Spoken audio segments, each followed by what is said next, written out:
Êtes-vous en ce moment même au cœur de la tempête? Les vagues de l'anxiété, de la maladie, des problèmes financiers ou des relations brisées s'abattent-elles avec une telle fureur sur la barque de votre vie que vous avez l'impression de sombrer?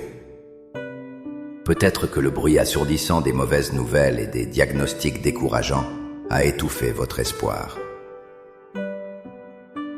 Vous avez ramé de toutes vos forces, vous avez lutté, vous avez essayé de tout contrôler, et maintenant, l'épuisement vous gagne. Dans le fracas de la tempête, une question terrifiante résonne en vous. Seigneur, ne vois-tu pas que je péris? N'as-tu pas souci de moi?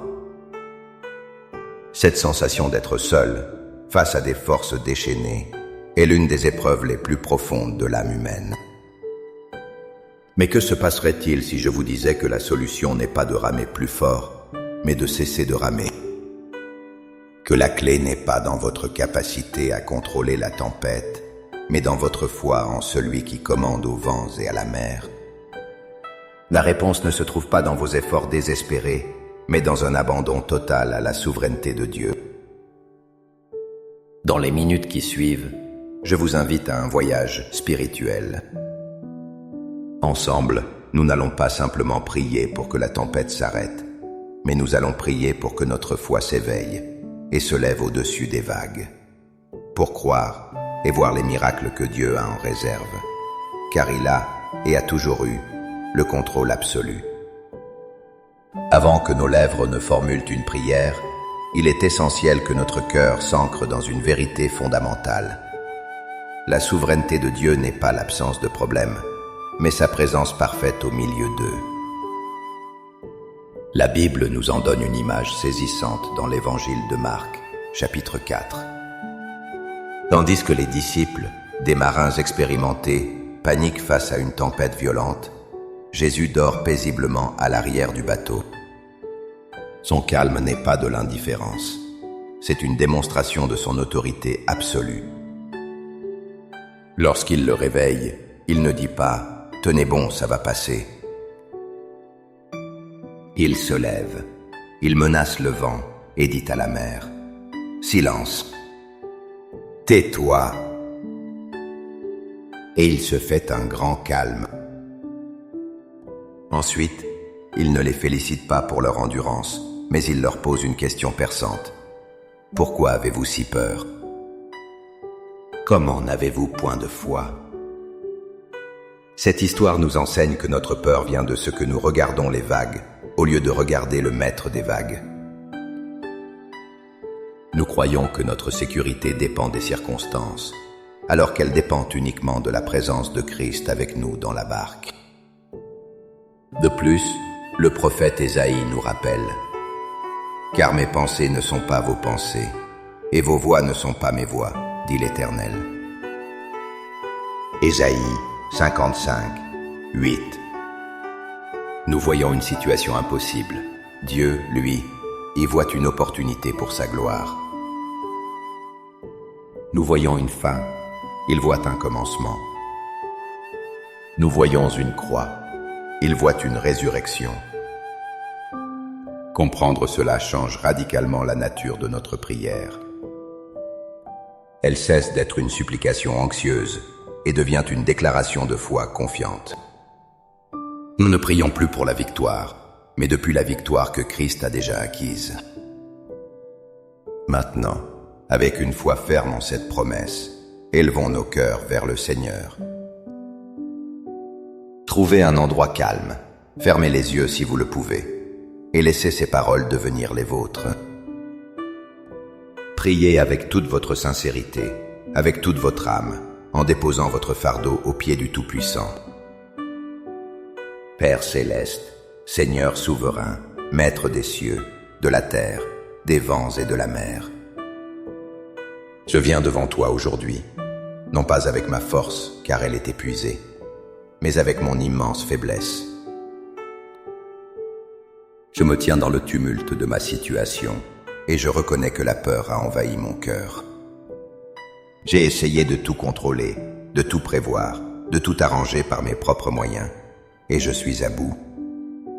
Je confesse mon besoin de contrôle et je te demande pardon pour toutes les fois où j'ai douté de ta puissance et de ton amour pour moi. Je lâche prise. Je dépose à tes pieds le fardeau écrasant de l'inquiétude. Je renonce à la nécessité de tout comprendre. Je renonce à la peur de l'avenir et au regret du passé.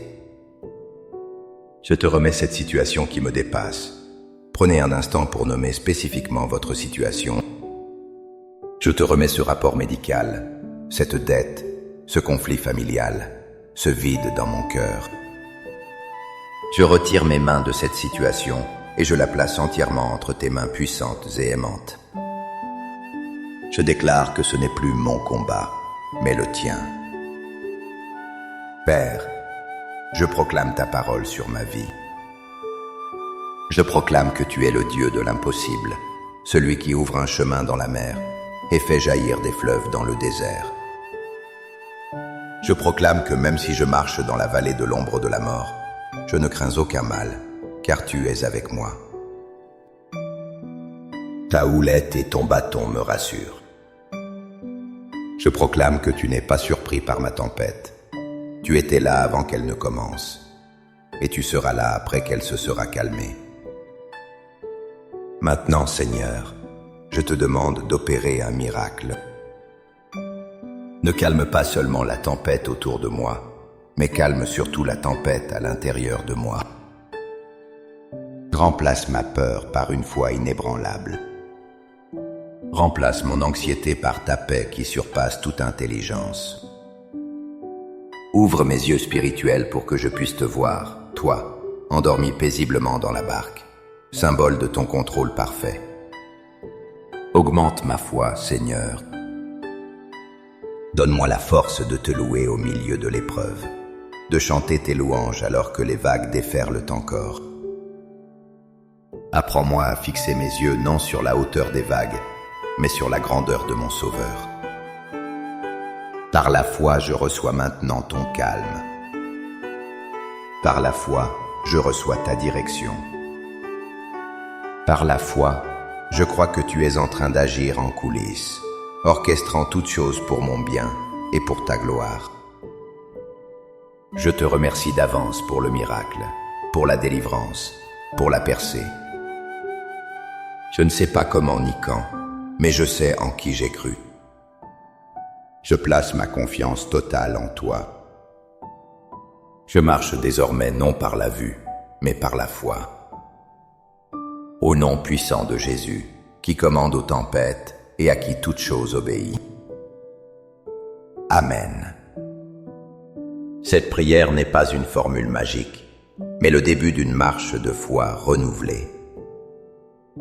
Le voyage pour voir des miracles se produit un pas à la fois, en choisissant chaque jour de faire confiance à Dieu plutôt qu'à vos peurs. Commencez dès aujourd'hui à agir comme si vous croyiez que Dieu est au contrôle. Si cette prière vous a encouragé et à fortifier votre esprit, n'hésitez pas à aimer cette vidéo, à la partager avec quelqu'un qui traverse peut-être sa propre tempête et à vous abonner à la chaîne pour continuer à grandir ensemble dans la foi. Pour sceller votre engagement de foi aujourd'hui, écrivez dans les commentaires la puissante déclaration « Seigneur, tu es au contrôle de ma situation ». Chaque commentaire est une proclamation de victoire. Que la paix de Dieu, qui surpasse tout ce que l'on peut comprendre, garde vos cœurs et vos pensées en Jésus-Christ. Soyez bénis et fortifiés. À bientôt.